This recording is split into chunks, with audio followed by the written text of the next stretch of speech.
Good morning, everyone. This is December the 29th, and we are in BBIS first year compulsory English class, where we have been having presentations. We have Junior Maharjan, right? She has been presenting, and this is the second session today, and she will continue with the presentation. Go on, continue. Close the door.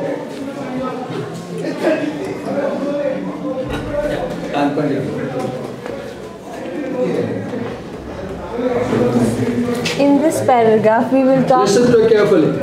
In this paragraph, we will talk about what bosses get. In paragraph 6 and 7, we talked about what employees got. So now we will talk about what employers get.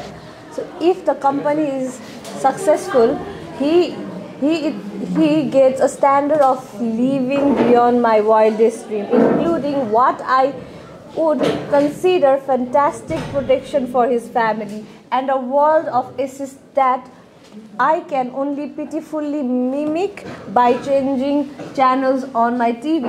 His standard of living wouldn't be possible without the labor of people like me. But my employer doesn't think that.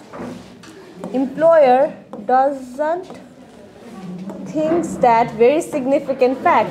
He currently doesn't think that this fact entitles me to any say about the business.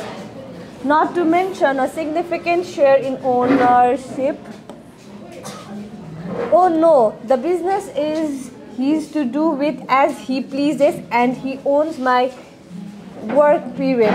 So in this paragraph, we will talk about what boss get. What does boss get? Boss gets standard of living beyond my wildest dreams. So employers are living employees' dream by exploiting employees, and they have fantastic protection for their family, and they can go wherever they want, whenever they want, but employees cannot. They can only mimic them by changing TV channels. But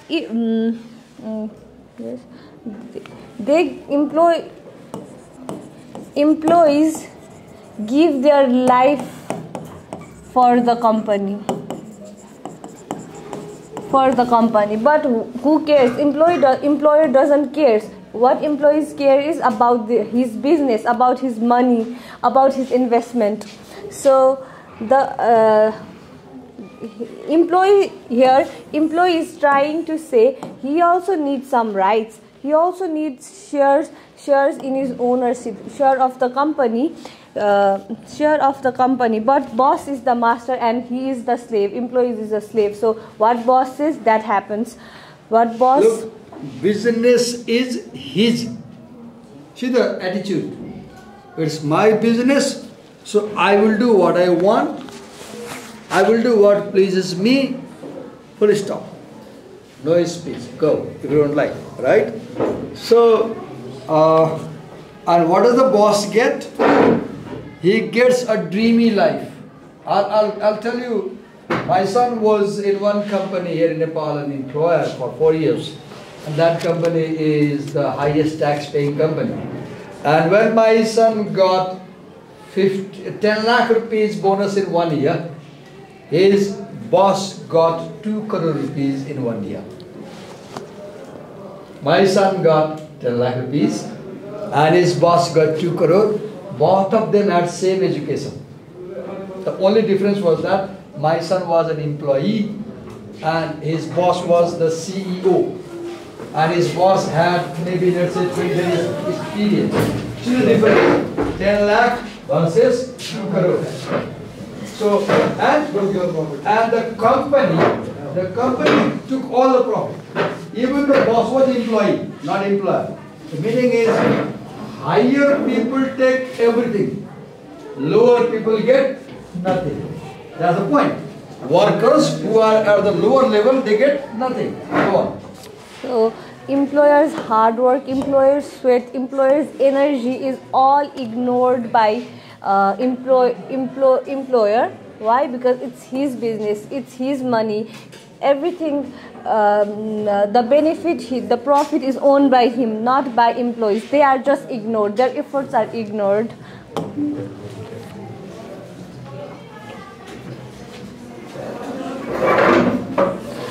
So, in para 9, I don't mean that bosses don't work. I don't mean that bosses don't work. Most hard work and have satisfaction of knowing that what they do is theirs. Satisfaction of knowing that what they do is theirs. Great. The problem is what I do is theirs too. Yet if my companion workers and I didn't do what we do, then nobody would be anybody's. So how come what we do is hardly ours? How come we get rich while we are lucky to break even? How come he can do anything he wants with the company without consulting us employees?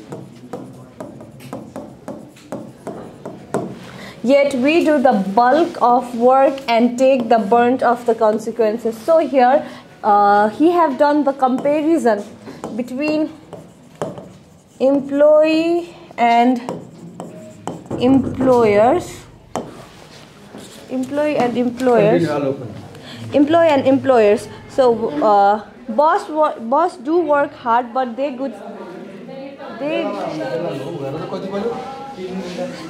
good salary. But what about the employees? They get nothing. The problem here is employee also worked.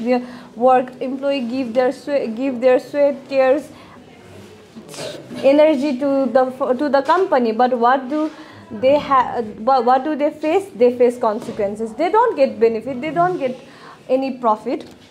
So here is the comparison. Workers give their life, they get nothing. But if there is any problem in the company, the workers have to face all the difficulties. The employer face no difficulties because they take all the money. If company closes, employers have no problem because they have all the profit. Workers have problem because their job is gone. So if employees don't do their work, they won't get rich. They are not getting rich. They won't be successful. It's all they are being successful and rich just because of their employees. They are exploiting their employees and becoming rich. So here is the comparison.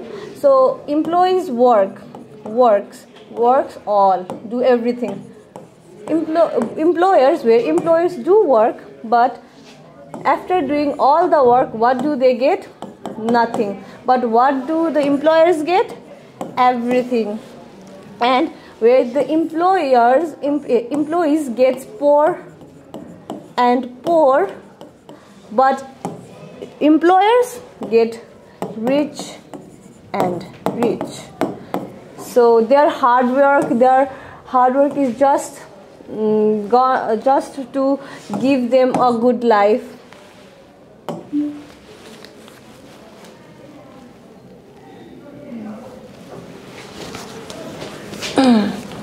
So we can see that in paragraph 9 we talked about problems. Now in paragraph 10 we are going to talk about some why did the problem came. So Paragraph 10. The only answer provided is that employers come up with the money to start their enterprise in the first place. Hence, he and his money people decide everything and gets everything. So, how did the problem came? By how employers investing their money, employers not treating their employees well, not giving them benefits. All benefits are taken by employers.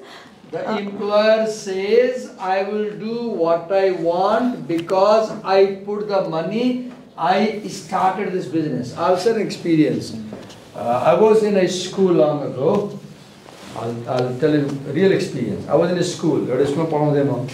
School कसरी खोल्नु भएको थियो अनि लामोसँग पढाएँ मैले अनि कुनै मिटिङमा कुनै विवाद पर्यो यसो गरौँ भन्यो भने उहाँले के भन्नुहुन्थ्यो भने मैले मेरो वाइफको गहना ब्याङ्कमा राखेको छु, मेरो आमाको गहना ब्याङ्कमा राखेको छु, मेरो घर भित्र राखेको छु, मेरो जग्गा भित्र राखेर यो स्कुल मैले खोलेको, तपाईँहरू बोल्न मिल्छ? तपाईँको के जान्छ? तपाईँहरू यहाँबाट हिँड्नुहुन्छ केही जान्छ? स्कुल डुबो त मेरो गहना जान्छ, घर जान्छ। I became thoughtful. तिम्रो गहना लगानी गरेको छ, घर भित्र राखेको छ, जग्गा भित्र राखेको छ, त मैले पनि मेरो जमानी लगानी गरिरहेको छु नि त। जमानी लगानी गरिरहेको छु नि त्यहाँ 10 वर्ष पढाएँ, मेरो युथ त्यहाँ गएन। मैले त्यहाँ काम नगरेर अरू ठाउँ काम गरे भए त म कहीँ पुग्थेँ होला नि त। See the argument here. The worker invests his life, his energy, his sweat, his labor, his skill, his talent, and the employer puts money. So here is money versus labor, money versus skill, money versus talent, money versus life, money versus youth, money versus sweat. And the problem is, money is counted as everything, but my labor is counted as nothing. My skill is counted as nothing. My life is counted as nothing. My youth is counted as nothing. म टिभीमा पढाउँछु, म camera बोलिदिन्छु, म टिभीबाट retire भएँ भने मैले pension पाउँदिनँ, right? ध्यान सुन्नुहोस्, किन अमेरिका जानु भने यही उदाहरण लिएको हुन्छ। र म त्योलाई म 63 वर्षपछि मलाई कुनै आपत्ति पर्यो, अप्ठ्यारो पर्यो, मलाई केही पनि छैन मसँग। जुन संस्थालाई मैले डिकेड्स दिन्छु उसले मलाई केयर गर्नुपर्छ पर्दैन, पर्ने हो नि, but they don't care. So the argument in this essay is workers deserve fair share. That's the argument. Workers deserve better treatment. So in that sense, this essay is motivated by the ideology of communism. Ideology of communism. Only communists will speak like this. Capitalists will never speak like this. Right? Do you realize?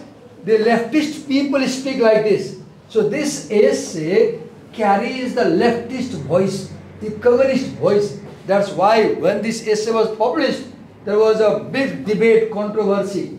Many people did not like this essay because they said this essay expresses communistic ideas.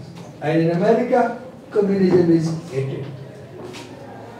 Communism is hated. So this author was heavily criticized. Go on.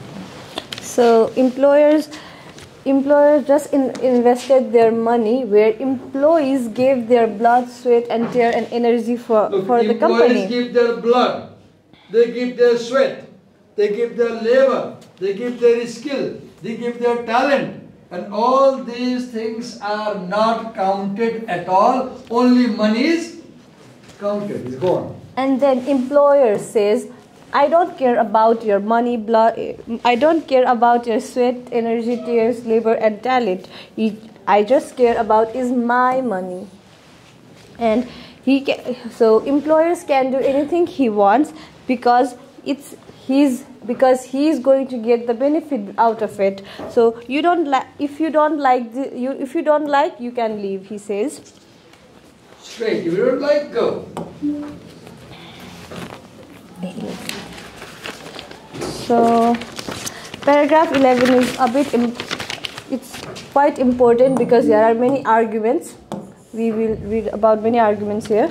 So excuse me, but that seems a little unbalanced. It doesn't take into account that nothing happens unless the work is done.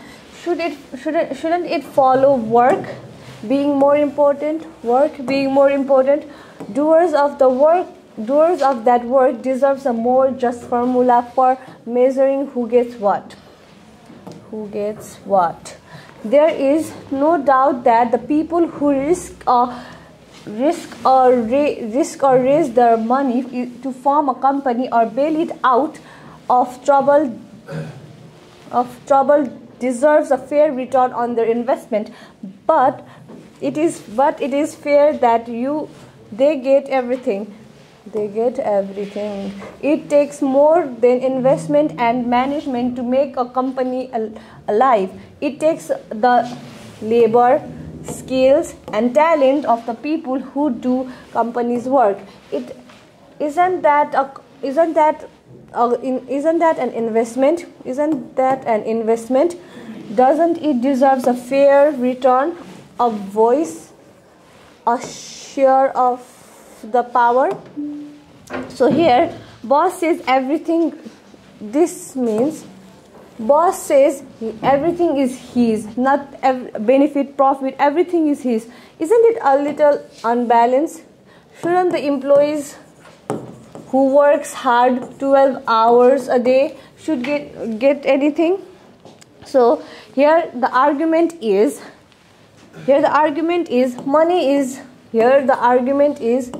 money is less important.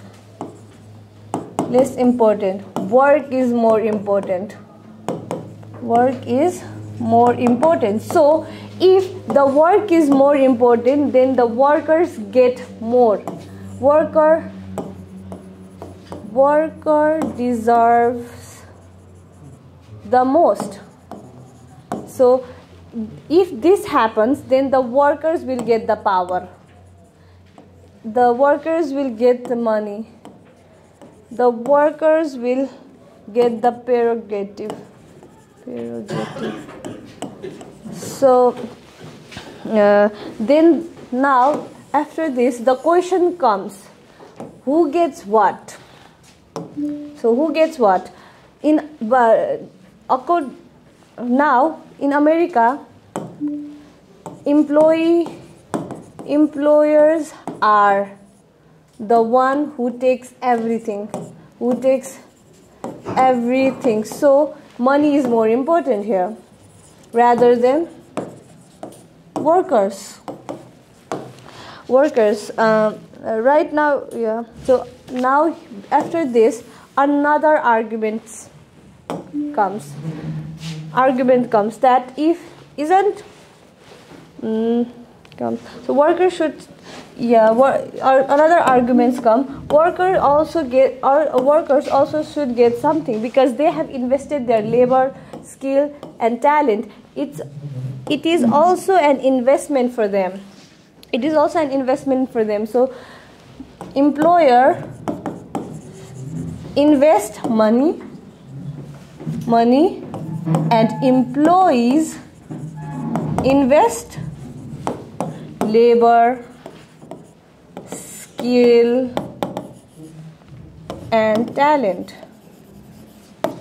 So here is an argument that money is not everything. These are also important. So they need to get. So then after this, another argument arises that they give all this, they invest all this, they invest their life for the company. So they need to get the fair return. They need to get voice.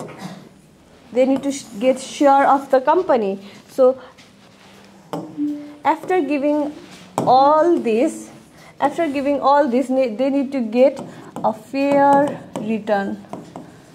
Argument is the fair argument, voice, and share of the company. So employees also deserve things so that they can have. Wait a minute. Let me add here.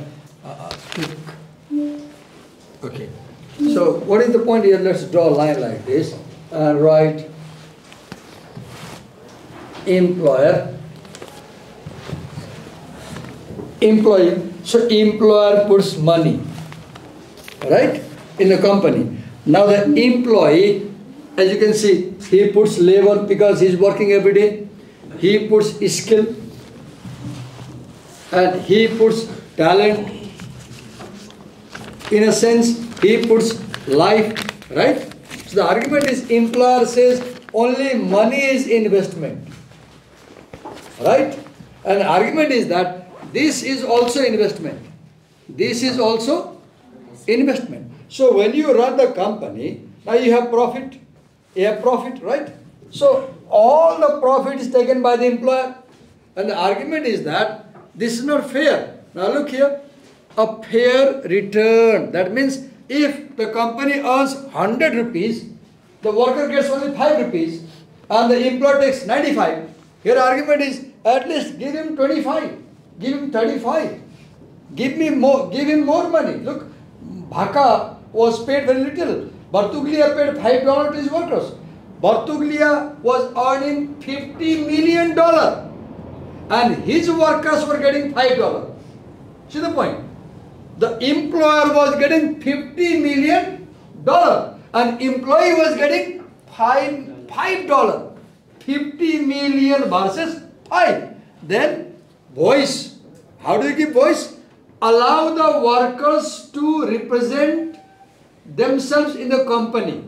So when you form the board of directors, one member should come from the worker, so that when the company takes decision, they can raise their voice. Then share of the power. Allow them some rights and power also. 3 things.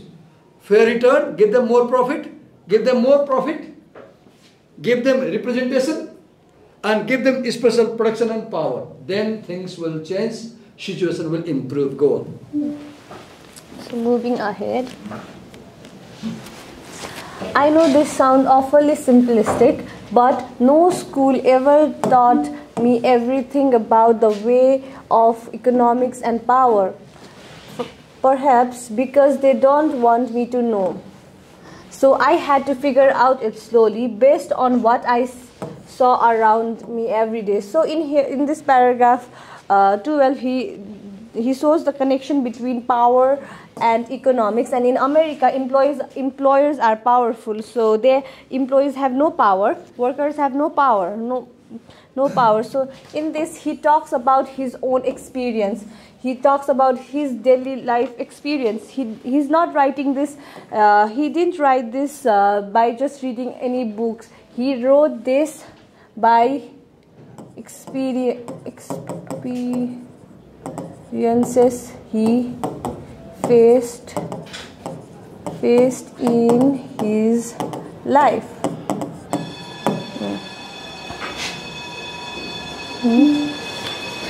So paragraph 13 is also very important because it has many points that you can note down. So that it didn't matter how long I worked, it didn't matter how long employees work or what a good job they did. I get incremental, perhaps even in medical benefits and few bonuses. But I would not be allowed power over my own life, power over his own life, no power over the fundamental decisions. So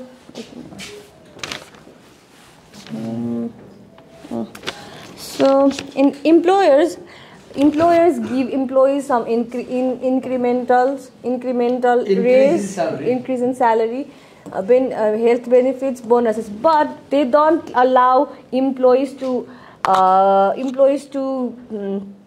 any power over their own life. They don't have power over their own life. Why? Because employees spend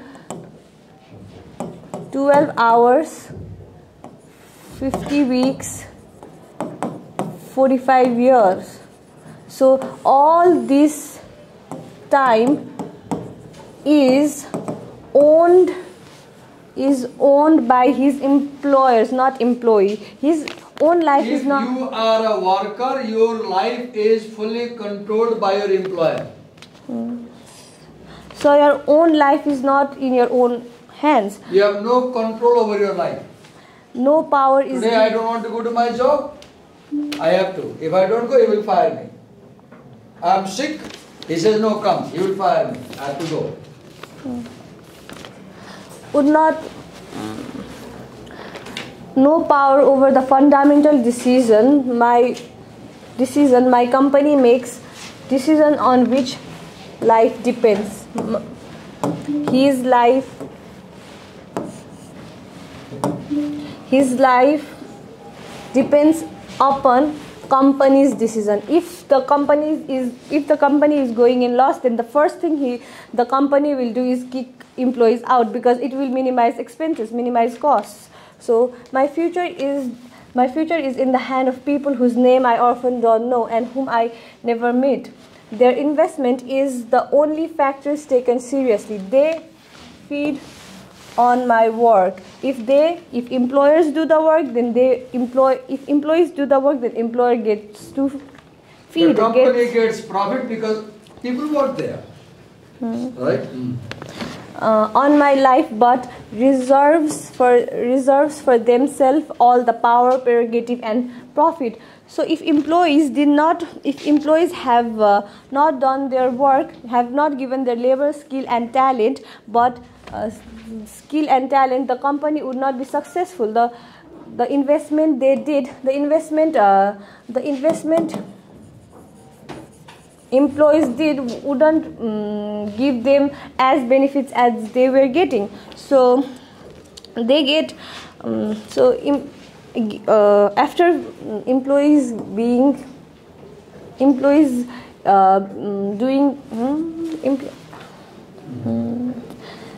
employees works and they feed their employers, so they get to eat. Employers get to eat after making other people slaves. So after doing this, they reserve, after making other slaves. You can take example of this very organization. So this college is founded by somebody, right? Have you ever seen the founder in the class? Has he ever come in class? Has he ever taught you? No. In a sense, he doesn't work as teachers work, right? So teachers work, the college runs, money comes, and he gets the money. This example, right? So let's imagine I was absent today. Will the class run? There will be anarchy. You don't know what to do. Right? The class is running. She is teaching because I prepared her to teach. See the example. I may sound radical. See the example. I spent 1 hour 20 minutes with her, preparing her yesterday. We prepared her for this presentation, and she is presenting today. So this worker works and the class runs, right? But this worker has no power.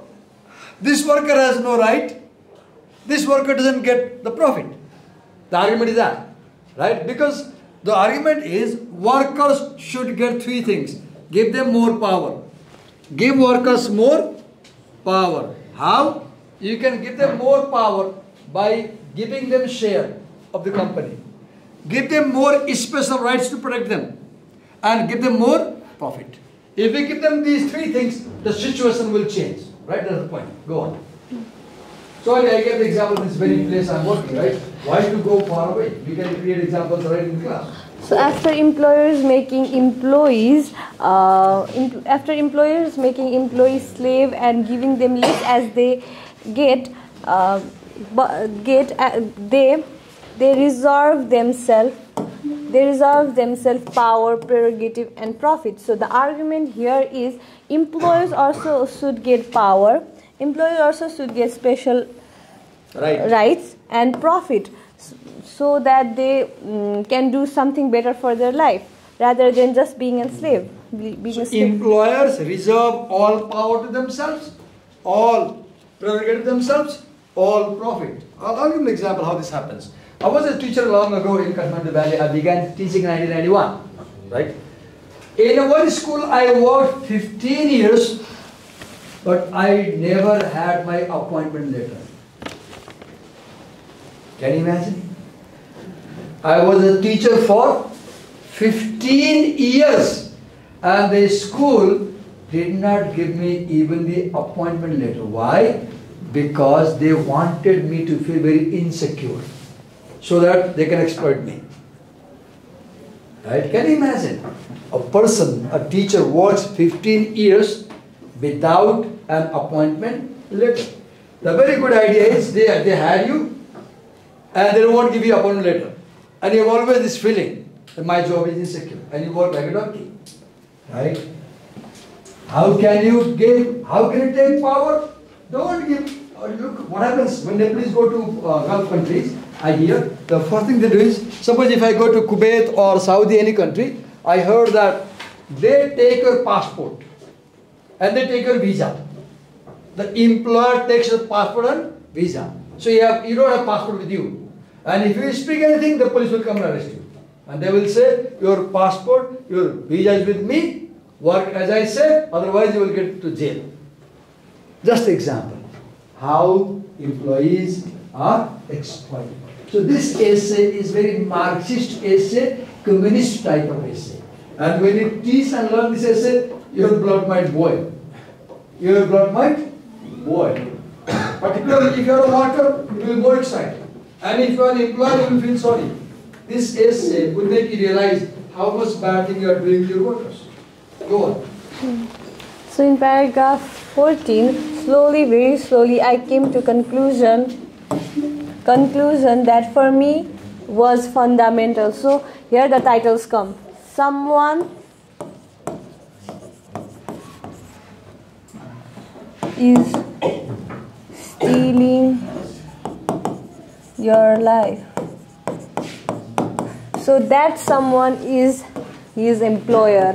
Employer is that someone, and my is employee. So employers are stealing employees' life.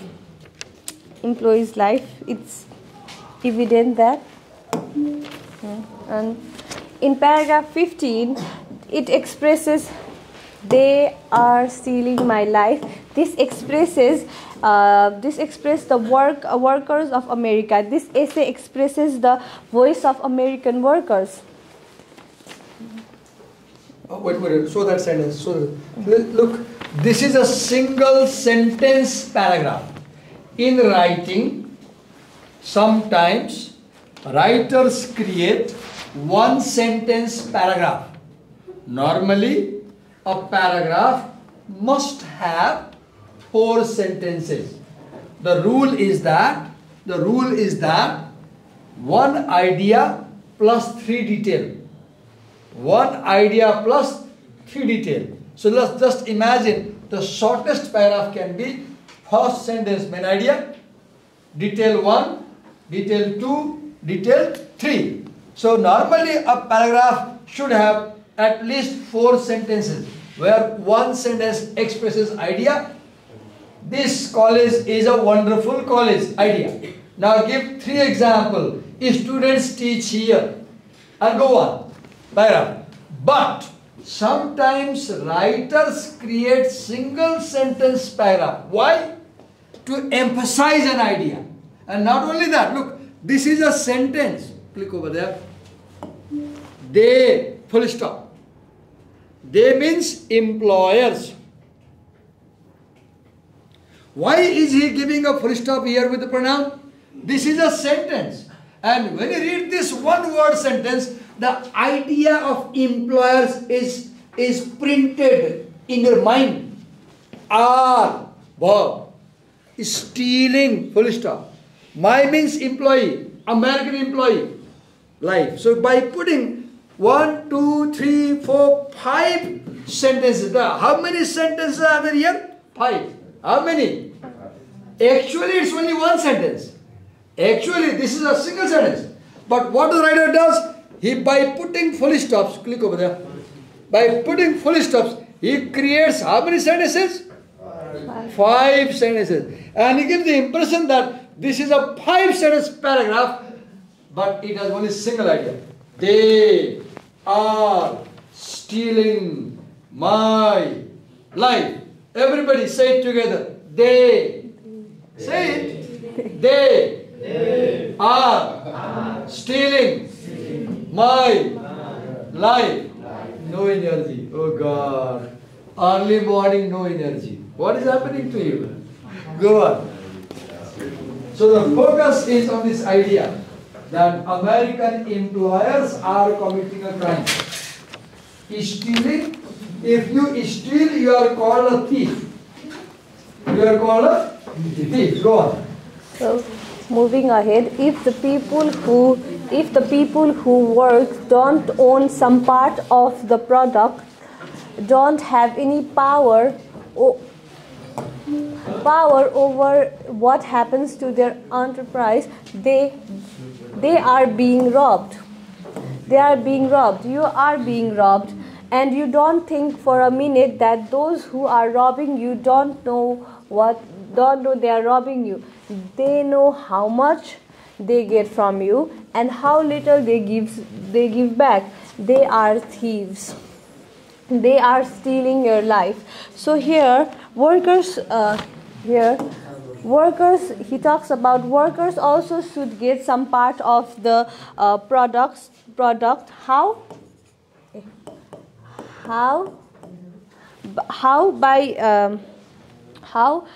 by getting some shares of the product. So the argument, workers should get share in the company.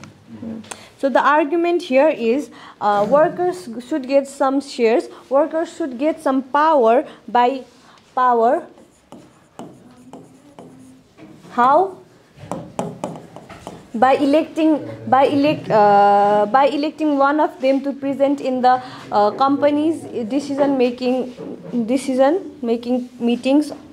So workers should be elected in the management committee. So if not, then if they are not doing this, then they are robbing you. They know how much they are robbing you from you and how little they give back to you. So they are completely thieves. They are stealing your life. Why are they thieves? They are taking your whole life and giving you $5. So they are getting 50 million Robert Bartuglia by using your life, and they are giving how much? $5. So they are thieves. They are robbers. See the radical essay. This is very difficult essay to teach. This essay is difficult because the ideas are very radical. Go on. So they are thieves because they are stealing lives of employees. They are exploiting employees. So they are stealing your life.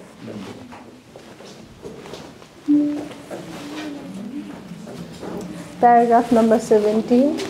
The assembly line workers isn't responsible for the decimation, which means destruction, of the American auto industry. For instance, those responsible are those who have hurt least executives and stockholders who, according to the Los Angeles Times, make 50 to 500 times what the assembly line workers make, but who have done a miserable job of managing.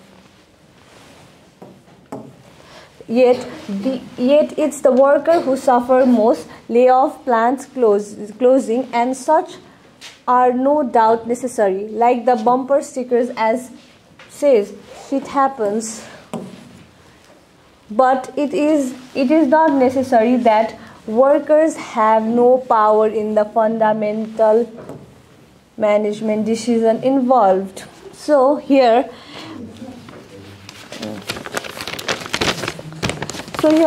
people who do miserable jobs at managing, at managing are getting profits 50 to 50 times. But if workers earn $1, employers earn $500. And people who are doing miserable jobs get profit, where people who works blood, sweat and tears to an assembly line is, there is a conveyor belt that keeps moving and parts come and workers fix parts and it moves. So assembly line workers are at the bottom of the hierarchy. The argument here is that workers at the bottom get $5, people at the top get $500. Go on.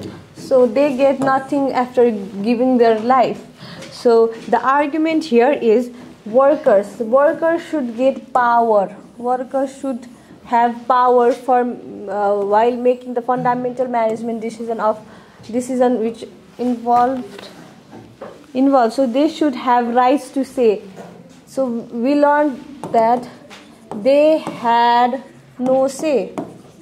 But here the argument is they need to have say. They need their voice, power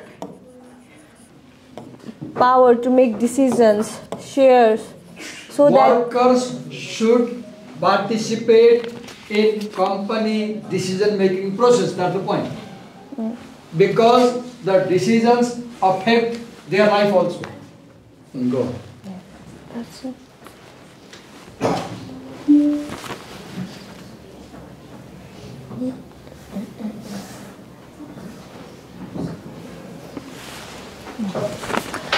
As a worker, I am not an operating cost. I am how the job gets done. I am the job. I am the company. Without me and my companion workers, there is nothing. I am willing to take my lumps, this means shares, in a world in which little is certain, but I deserve a say. No. This essay began in the second paragraph, you remember? In the second paragraph, writer said, American workers are helpless because they have no say. And here in para 18, comes back. They deserve say. Say means right. So this essay advocates workers' right. This essay advocates workers' right. So he says worker is not just an operating cost. He's not just an expenses. He gets the work done. He is the job. He is the company. So without worker, nothing can be done in the company. So here the argument here is he deserves say. Employees deserve say. Employee deserve power. You can write this down. Employee deserve power. Employees deserve representation. Employee deserves fundamental rights. Fundamental rights. Employee deserve privilege of benefits, and employers deserve shares. So this is the main idea of paragraph 18.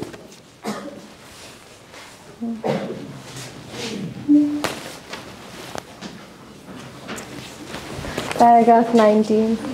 And if you as owners or management or government denies me this, then you are choosing not to be moral. You are committing a crime against me. So if you do not agree that workers should get fundamental rights, power, representation, privilege, sure, then you are committing a crime. You are not being moral. You are. So do you see, Ventura is arguing that American employers are criminals. This is a very serious charge, very difficult. That's why this essay was very controversial. When this essay was published, there was a huge controversy. Go on. So, if you don't agree that, then you are committing a crime by not being moral. It is a crime to exploit your worker. His argument. It is a crime to exploit people who work under you. So this essay is, after reading all the paragraphs, we can understand that the writer, the voice here is worker, and listener, hearer is boss. So at the end he questions, do you expect us to be forever passive while you get rich by stealing your life. So he's trying to say to the employers, and he ends the essay here by questioning the boss. And yes, thank you. So this is, you are again.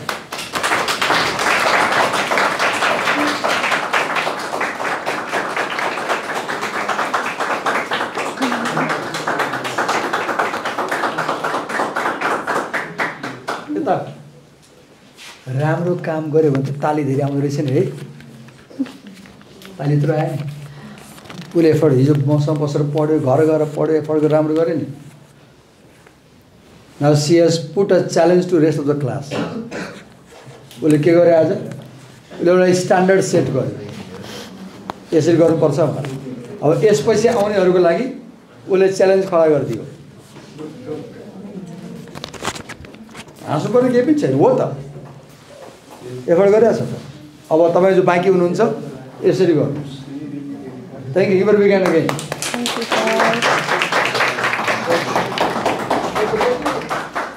Let me create something. Actually, you know, there is something called tone in writing. Tone means attitude to your subject. So this essay has a tone of anger.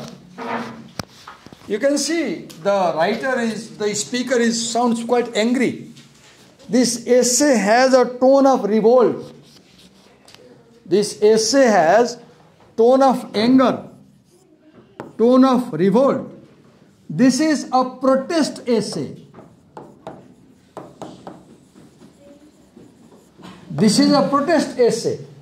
And though Ventura never says directly, but he will say that this essay seems to be inspired by leftist ideology.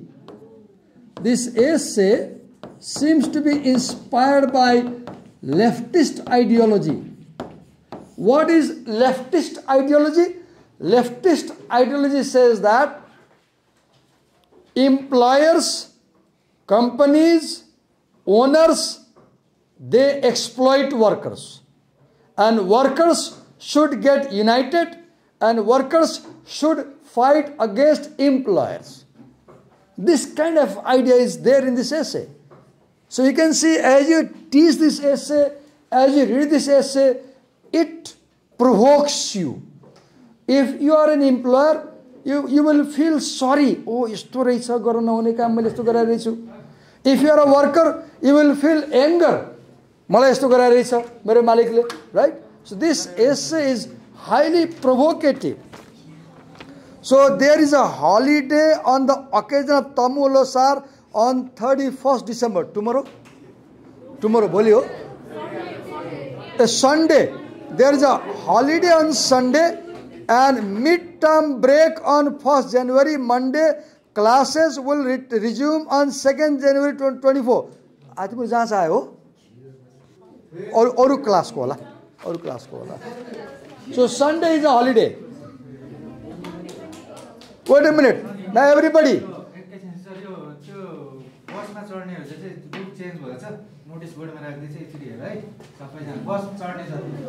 Everybody, open a new page in your copy.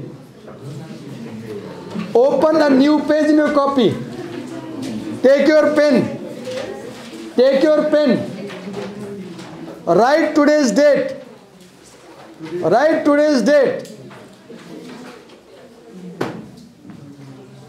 And now your job is for 10 minutes non-stop write whatever you can remember from this essay. Your time starts now.